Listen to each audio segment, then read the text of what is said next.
میرے علم سے بھی کچھ نہیں ہوتا، لا میرے تجربے طاقت سے بھی کچھ نہیں ہوتا، لا میری فہم و فراست سے بھی کچھ نہیں ہوتا، الا اللہ الا اللہ الا اللہ، سب کچھ اللہ سے ہوتا ہے، سب کچھ اللہ سے ہوتا ہے، سب کچھ اللہ کرتا ہے۔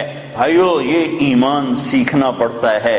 تبلیغ میں اس ایمان کو سیکھنے کی دعوت دی جا رہی ہے کہ صرف کلمے کے بول نہ سیکھو، بول بھی سیکھو، کلمے کے بول بھی سیکھو، اور کلمے والا ایمان بھی سیکھو، کلمے والا یقین بھی سیکھو کہ صرف اللہ پر نظر ہو اور مخلوق سے نظر ہٹ جائے، مخلوق کے خزانوں سے نظر ہٹ جائے، مخلوق کے جیب سے نظر ہٹ جائے، مخلوق سے نظر ہٹ جائے، عزت مخلوق کے ہاتھ میں نظر نہ آئے، اللہ کے ہاتھ میں نظر آئے، ذلت مخلوق کے ہاتھ میں نظر نہ آئے، اللہ کے ہاتھ میں نظر آئے، کاموں کا بننا اللہ کے ہاتھ میں نظر آئے۔ یہ لا الہ الا اللہ سیکھنا ہے کہ ساری کائنات اللہ کے قبضے میں ہے، اللہ کی مٹھی میں ہے، اور اللہ کے خزانوں سے نفع اٹھانے کا صرف ایک راستہ ہے۔ جب میرے ہاتھ میں چابی ہو تو اس دروازہ تبھی کھلے گا جب چابی میں آپ کو دوں گا۔ جب میں آپ کو چابی نہ دوں تو دروازہ کیسے کھلے؟ دروازہ نہ کھلے تو اندر کیسے جاؤ؟ تو اللہ تعالیٰ نے سارے کائنات کے خزانوں کی چابی اپنے ہاتھ میں رکھی ہوئی ہے۔ اللہ دروازہ نہ کھولے تو عزت نہیں مل سکتی، دروازہ نہ کھولے تو رزق نہیں مل سکتا، دروازہ نہ کھولے تو صحت نہیں مل سکتی، دروازہ نہ کھولے تو محبت نہیں مل سکتی، دروازہ نہ کھولے تو کام نہیں بن سکتے، دروازہ نہ کھولے تو نفرتیں ختم نہیں ہو سکتی، دروازہ نہ کھولے تو مہنگائی ختم نہیں ہو سکتی، دروازہ نہ کھولے تو جنت نہیں مل سکتی، دروازہ نہ کھولے تو جہنم سے بچ نہیں سکتے۔ تو اللہ کا قبضہ اور اللہ سے لینے کا ایک راستہ، صرف ایک راستہ، صرف ایک راستہ، وہ کلمے کا دوسرا حصہ ہے محمد الرسول اللہ، محمد الرسول اللہ۔ اللہ کے خزانوں سے نفع اٹھانے کے لیے، اللہ کی جنت تک پہنچنے کے لیے، دنیا کی عزت تک پہنچنے کے لیے، دنیا کی بے روزگاری سے بچنے کے لیے، دنیا کے مسائل سے بچنے کے لیے، آخرت کے مسائل سے بچنے کے لیے، دنیا کی محبت عزت کامیابی کے لیے، آخرت کی محبت عزت کامیابی کے لیے، ایک جیسے لا الہ کوئی معبود نہیں اللہ کے سوا، ایسے لا طریق کوئی راستہ نہیں، کوئی راستہ نہیں، لا طریق کوئی راستہ نہیں، کوئی راستہ نہیں، کوئی راستہ نہیں، صرف ایک ہی راستہ ہے، ایک ہی راستہ ہے، وہ ہے محمد الرسول اللہ صلی اللہ علیہ وسلم۔ کہ اللہ کے خزانوں سے لینے کے لیے صرف محمد مصطفیٰ صلی اللہ علیہ وسلم کی زندگی، عمل آپ ہمارا نمونہ ہیں، آپ ہماری مثال ہیں۔ کلمے کا جز بنا دیا، آپ معراج پہ گئے، اللہ سے سوال کیا، یا اللہ آپ نے ابراہیم کو خلیل بنایا، موسیٰ کو کلیم بنایا، داود کو لوہا نرم کر کے دیا، سلیمان کو ہوا تابع کر کے دی، عیسیٰ علیہ السلام کو مردے زندہ کر کے دیے، تو یا اللہ میرے لیے کیا ہے؟ کسی کے لیے مردے زندہ، کسی کے لیے ہوا تابع، کسی کے لیے لوہا تابع، کسی کے لیے کلام، کسی کے لیے خلیل، تو میرے لیے کیا ہے؟ تو میرے رب نے کہا اے میرے حبیب تجھے میں نے سب سے اعلیٰ چیز عطا کی ہے، اولیس قد آتیتک افضل من ذلک کلہ، میں نے تمہیں سب سے اعلیٰ چیز عطا کی ہے، کہ وہ کیا ہے؟ کہ اللہ ذکرت الا ذکرت معی، قیامت تک تیرا میرا نام اکٹھا رہے گا، جدا نہیں ہو سکتا ہے۔ ساری کائنات کا نبی بنایا، سارے بحر و بر پر نبوت کی چھاپ لگا دی، بحر و بر پر آپ باہر نکلے، آپ کو پیشاب کا تقاضا ہوا تو کوئی جھاڑیاں تھی چھوٹی چھوٹی، کوئی جھاڑی اتنی بڑی نہیں تھی جس کے پیچھے بیٹھتے تو پردہ ہوتا، تو چند ایک جھاڑی ادھر تھی، ایک وہاں تھی، ایک وہاں تھی، ایک وہاں تھی، تو آپ نے حضرت جابر سے فرمایا جابر ان جھاڑیوں سے کہو اللہ کے نبی کے لیے پردہ بناؤ، تو جابر جا کر ہم تو انسان ہو کر نہیں مان رہے ہیں، ارے انسان ہو کر نہیں مان رہے، سنت ہے جو سنت دی کوئی گل نہیں ہے، سنت دی خیر ہے، سنت دی کوئی گل نہیں، ہم تو انسان ہو کر نہیں مان رہے۔ اور وہاں کیا ہو رہا ہے؟ جابر گئے اور کہنے لگے التئما علی رسول اللہ صلی اللہ علیہ وسلم، اے جھاڑیوں، چھوٹے چھوٹے درختوں، اے جھاڑیوں اللہ کے نبی کے لیے پردہ بناؤ، تو وہ جھاڑی ادھر سے آئی، وہ جھاڑی ادھر سے آئی، وہ جھاڑی ادھر سے آئی، یہ جھاڑی ادھر سے آئی، چاروں طرف سے جھاڑیاں جمع ہو کر ایک بہت بڑا جھنڈ بن گیا، اور اللہ کے نبی پاک صلی اللہ علیہ وسلم اس کے پیچھے، آپ پیشاب سے فارغ ہوئے، جب آپ کھڑے ہوئے تو جھاڑیاں اپنے آپ اپنی اپنی جگہ پر چلی گئیں، اپنے آپ اپنی اپنی جگہ پر چلی گئیں۔ کہ یہ بے جان درختوں کو بھی پتہ ہے کہ یہ اللہ کا رسول ہے۔ آپ سوئے ہوئے تھے، او بھائی او میاں تو بیٹھ جا، تجھے کس نے، تو اب کیا کریں، جگہ ہی تھوڑی ہے تو کیا کریں، اب صبر کرو بھائی، صبر کرو۔ ماشاءاللہ بڑی اچھی بات ہے، اللہ کرے تمہارے سارے حال چھوٹے پڑ جائیں۔ اتنا تم اللہ کی بات سننے کے لیے آؤ کہ تمہارے حال چھوٹے پڑ جائیں، تمہاری مسجدیں چھوٹی پڑ جائیں۔ اللہ کے فضل سے بھر دو مسجدوں کو، اللہ کا احسان ہے، اللہ کے دین کی بات کے لیے جمع ہو رہے ہیں۔ تو آپ سوئے ہوئے تھے، تبوک کے سفر سے واپسی پر آپ سوئے ہوئے تھے، تو کنارے پر ایک درخت تھا کیکر کا، وہ تیزی سے زمین کو چیرتا ہوا آگے آیا، زمین کو چیرتا ہوا، ایسے ہے جیسے انسان چلتے ہیں، چلتا اللہ کے محبوب کے سر پر آ کر کھڑا ہو گیا، اور ایسے اوپر کھڑا ہوا۔ تھوڑی دیر وہ درخت کھڑا رہا، پھر وہاں سے واپس ہوا اور چلتا اپنی جگہ پہ جا کے فکس ہو گیا۔ جب آپ کی آنکھ کھلی تو حضرت انس نے عرض کی، یا رسول اللہ، وہ جو درخت ہے وہ اس طرح آیا، آپ کے سر پر کھڑا ہوا اور پھر واپس چلا گیا، یہ کیا چکر ہے؟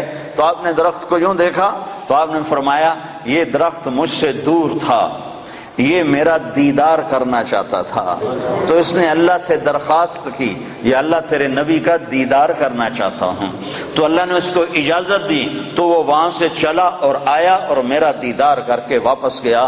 یہ میرے نبی کی نبوت ہے۔ بے جان چیزوں پر سردی کے موسم میں آپ نکلے، سردی کا موسم، کھجوریں گرمیوں میں ہوتی ہیں، سردی میں کھجور نہیں ہوتی۔ کچھ صحابہ بھوک بیٹھے ہوئے تھے، آپ نے فرمایا کیوں بیٹھے ہو؟ کہا جی بھوک لگی ہے۔ آپ نے فرمایا مجھے بھی بھوک لگی ہے۔ ابو بکر عمر نظر آ گئے، کیوں باہر ہو؟ کہا جی بھوک لگی ہے۔ آپ نے کہا مجھے بھی بھوک لگی ہے۔ تو اب کافی سارے اکٹھے ہو گئے جن کو بھوک لگی تھی، تو آپ نے حضرت علی سے فرمایا، علی یہ سامنے کھجور کا درخت ہے، اس کے پاس جاؤ اور اس سے کہو تمہیں اللہ کا رسول حکم دیتا ہے ہمیں تازہ کھجوریں پیش کی جائیں۔ ہائے جس کی درخت مانے اس کی ہم نے نہ مانی۔ تو حضرت علی گئے، حضرت علی نے آگے یہ نہیں کہا یا رسول اللہ اب تو سردی کا موسم ہے، اب کہاں سے، اگر حضرت علی یہ کہتے تو اگلی برکتوں کا دروازہ بند ہو جاتا۔ ایک دفعہ دیگ چڑھی ہوئی تھی، دیگ، تو آپ کو یہ بکرے کی دستی بڑی پسند تھی، بکرے کا اگلا بازو بڑا پسند تھا، تو آپ نے باورچی سے کہا مجھے وہ دستی پکڑاؤ، تو اس نے ڈوئی سے ایسے دستی نکال کر پوری آپ کو نکال کر دی۔ آپ نے ایسے دونوں ہاتھوں سے پکڑا اس کو اور اس کو نوچ کے کھانا شروع کیا اور ساری کھا کر پھینک دی۔ پھر آپ نے فرمایا دستی پکڑاؤ، تو اس نے دوسری نکالی اور آپ کو پیش کی۔ آپ نے یہاں سے یوں پکڑا اور اس کو نوچ کے کھایا اور اس کو پھینک دیا۔ پھر آپ نے فرمایا دستی پکڑاؤ، تو وہ کہنے لگے باورچی یا رسول اللہ بکرے کی دو ہی ہوتی ہیں۔ تو آپ نے کہا تیرا بھلا ہو جائے، اگر تو میرے کہنے پہ ہاتھ ڈال دیتا تو جب تک میں کہتا رہتا اللہ مجھے نکال کے کھلاتا رہتا، تیری نا نے برکتوں کا در بند کر دیا۔ تو حضرت علی اگر یوں کہتے یا رسول اللہ سردیوں کا زمانہ کھجوریں کہاں سے آئیں گی، تو برکتوں کا در بند ہو گیا تھا۔ حضرت علی نے ایک دم اٹھے دوڑ لگائی اور کھجور سے کہہ رہے ہیں، کھجور سے، بے جان درخت سے اللہ کا، اے ایھا التمر ایھا النخلۃ، اے کھجور کے درخت، اللہ کا نبی کہہ رہا ہمیں تازہ کھجوریں پیش کی جائیں، تو رب ذوالجلال کی قسم پتوں سے تازہ کھجوریں ٹپ ٹپ گرنے لگی، ساری چادر بھر گئی۔ آپ نے چادر کی پنڈ بنائی اور اٹھا کر آپ نے صحابہ کے سامنے پیش کر، کھاؤ۔ سب نے کھایا، آپ نے بھی کھایا، ابوبکر نے بھی، عمر نے بھی۔ کچھ بچ گئی تو آپ نے فرمایا علی سے جا لے جا، فاطمہ بھوکی ہوگی، میرے بچے بھوکے ہوں گے، ان کو بھی جا کے کھلا۔ یہ میرے نبی کی نبوت ہے کہ بے جان پر بھی نبوت، جاندار پر بھی نبوت، مردہ پر بھی نبوت، زندہ پر بھی نبوت۔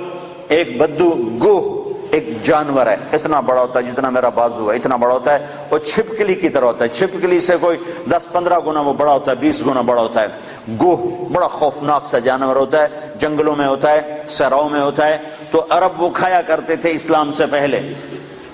تو ایک بدو ایک گوہ کا شکار کر کے جا رہا تھا، جب اللہ کے رسول کی مجلس پر نظر پڑی تو وہاں سے لوٹ آیا۔ وہ کہنے لگا تو ہے جو کہتا ہے میں اللہ کا نبی ہوں؟ آپ نے فرمایا ہاں میں ہوں جو میں کہتا ہوں میں اللہ کا نبی ہوں۔ تو اس نے اپنی گوہ کو ایسے کھولا، رسی سے، یہاں رسی باندھی ہوئی تھی، اور اپنے اللہ کے نبی کے سامنے ایسے پھینکا، وہ مردہ تھی، شکار کی ہوئی مردہ، ایسے پھینکا اور کہنے لگا اگر یہ گو کہہ دے تو اللہ کا نبی ہے تو میں تمہیں نبی مان جاؤں گا ورنہ نہیں مانوں گا۔ اور بڑا اکڑ کیسے کھڑا ہو گیا کہ مویا تا بندہ نہیں بولیندا جانور کتھوں بولے، کیوں بھائی جانور کتھوں بولے؟ اس کہہ رہے ہوں آج میرا کام بن گیا، آج میں انہوں سچیاں کو نہیں ران دینا، اور ایسے کھڑا ہو گیا۔ تو وہ گو ایسے پڑی ہوئی مردہ، تو آپ نے ایک نظر گوہ پر ڈالی اور آپ نے کہا یا ضب، سبحان اللہ، یا ضب، اے گوہ۔ تو گوہ نے آنکھیں کھولی، بھلے زندہ ہوئی، اللہ نے زندہ کیا، آنکھیں کھولی۔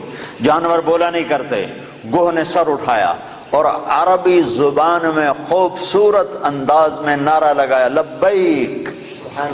گوہ نے نعرہ لگایا لبیک، میں حاضر، وسعدیک، میری سعادت، میرے بھاگ جاگ اٹھے میری سعادت، یا زین من وافا یوم القیامہ، اے قیامت کے دن کو خوبصورت بنانے والے، میں حاضر، میری سعادت، آپ نے مجھے بلایا، آپ نے مجھے پکارا، میری اس سے بڑی سعادت کیا ہے، میں حاضر ہوں، آپ فرمائیے آپ کا کیا ارشاد ہے؟ تو آپ نے فرمایا من تعبد، تیرا رب کون ہے، تیرا معبود کون ہے، تو کس کو سجدہ کرتی ہے؟ تو گوہ نے کہا من فی السماء عرشہ، یا رسول اللہ میں اس کے آگے سر جھکاتی ہوں جس کا عرش آسمانوں پر، وفی الارض سلطانہ، جس کی سلطنت زمینوں پر، وفی البحر سبیلہ، جس کے راستے سمندر میں، فی الجنت رحمتہ، جس کی رحمت جنت میں، وفی النار عقابہ، جس کا عذاب جہنم میں، میں اس رب کی بندگی کرتی ہوں۔ آپ نے فرمایا من انا، میں کون ہوں؟ اب بدو کی آنکھیں پھٹی ہوئی، حیران پریشان، ہاتھ ہیٹھاں لے گئے ہوتے، پہلے یہیں کھلوتے پھر یہیں ہو گیا یہیں ہو گیا۔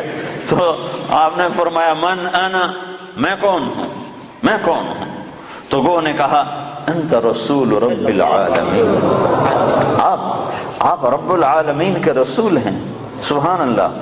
اور گوہ کو بھی پتا ہے کہ صرف رسول ماننا کافی نہیں ہے، صرف رسول ماننے سے نجات نہیں ہے، ایک مردہ گوہ کو پتہ ہے، انسانوں کو نہیں پتا، اور کہنے لگے انت رسول رب العالمین، آپ رب العالمین کے رسول ہیں، وخاتم النبیین، اور آپ آخری نبی ہیں، آپ کے بعد کوئی نبی نہیں ہے۔ یہ بات ہے گوہ کو بھی معلوم ہے، کتنے لاکھوں انسانوں کو شیطان نے بھٹکا دیا کہ جھوٹے نبیوں پر ایمان لانے والا بنا دیا، جھوٹے نبیوں کے پیچھے چلا دیا۔ ایک مردہ گو گواہی دے رہی ہے کہ یہ صرف محمد الرسول اللہ نہیں ہے، اتنا کہنے سے تم ایمان والے نہیں بن سکتے ہو، تمہیں یہ ساتھ ایمان لانا پڑے گا کہ آپ کے بعد کوئی نبی نہیں۔ جو آپ کے بعد کسی نبی کو نبی مانے گا وہ دائرہ اسلام سے خارج ہو جائے گا، نہ اس کی نماز قبول ہے، نہ روزہ قبول ہے، نہ حج قبول ہے، نہ صدقہ قبول ہے، نہ مسجد قبول ہے، نہ محراب قبول ہے، نہ ممبر قبول ہے۔ محمد مصطفیٰ صلی اللہ علیہ وسلم کی ختم نبوت اور آپ کا آخری نبی ہونا ایک جانور کو بھی پتہ ہے، جانور کو بھی پتہ ہے کہ یہ آخری رسول ہیں، آخری نبی ہیں، لیکن آپ نے فرمایا تھا کہ میرے بعد سلاطون دجالون کذابون، میرے بعد 30 جھوٹے نبی آئیں گے، قیامت تک 30 جھوٹے نبی آئیں گے، وہ سارے کے سارے دجال ہوں گے، کذاب ہوں گے، جھوٹے ہوں گے، جو ان پہ ایمان لائے گا وہ دائرہ اسلام سے خارج ہو جائے گا، کافر ہو جائے گا اور ہمیشہ کی جہنم کا حقدار ہو جائے گا۔ تو یہ گو کہہ رہی ہے انت خاتم النبیین، یا رسول اللہ آپ آخری نبی ہیں، آپ کے بعد کوئی نبی نہیں ہے۔ اگلا فتویٰ بھی سنو، اور وہ کہنے لگی قد افلح من صدقک، یا رسول اللہ جو آپ کی مانے گا کامیاب، ٹوٹنگ والے آپ کی مان گئے تو کامیاب، لندن والے آپ کی مان گئے تو کامیاب، پاکستان والوں نے نہ مانی تو ناکام، مدینے والوں نے نہ مانی تو ناکام، مکے والوں نے نہ مانی تو ناکام، جو جس جگہ افریقہ کے کانگو کے جنگل میں رہنے والوں نے یا رسول اللہ آپ کی مانی تو کامیاب کامیاب کامیاب، لاہور کراچی والوں نے ٹھکرایا تو ناکام ناکام ناکام۔ کامیابی کا ایک ایک ایک ایک ایک ایک ایک ہی راستہ ہے، وہ ہے محمد الرسول اللہ صلی اللہ علیہ وسلم۔ تو گو نے کہا قد افلح من صدقک، یا رسول اللہ جو آپ کی مانے گا کامیاب۔ اگلا فتویٰ وقد خاب من کذبک، جو آپ کی نہیں مانے گا وہ ناکام، جو آپ کی نہیں مانے گا وہ ناکام۔